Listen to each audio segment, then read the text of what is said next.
Hey everyone, I've got this really cool math problem that I want to share with you. It's a little bit different, just a little bit different from the one that we did in class today. So you have to pay attention and then you'll see where the difference is. The steps are going to be the same and it's a really easy problem, but I think it's also a fun problem. So here's the math problem. It says the sum of three consecutive even numbers is 48. What are the smallest of these numbers?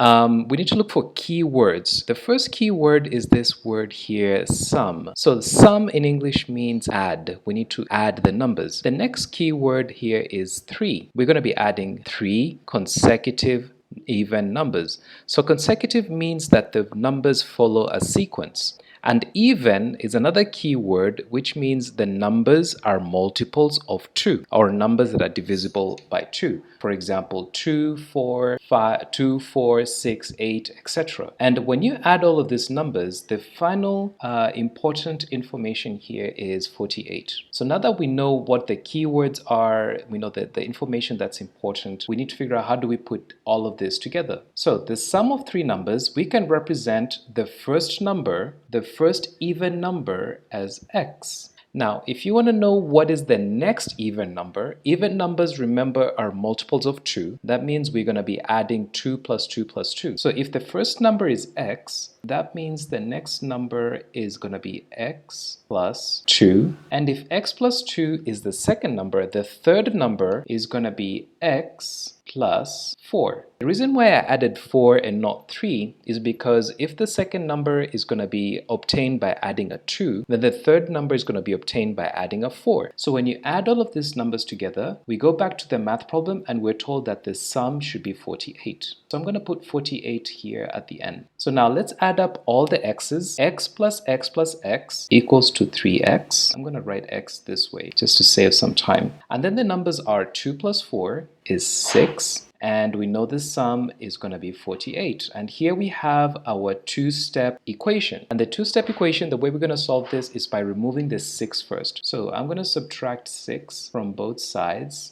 On the left side, we're left with 3x because 6 minus 6 is 0. And when you subtract 48 minus 6, you end up with 42. We're almost done. 3x here, these two are being multiplied. So the opposite of multiplication is division, so that we undo the multiplication operation. So divide both sides by 3 and you end up with x equals to 14. So what this means is the smallest of these numbers is 14. So this number here, I'm going to use a red color. The first number here is 14. So if the first number is 14, then what is the next even number after 14? It's going to be 16. And then what is the third even number? It's 18. And then we finish the math problem. See? Pretty easy.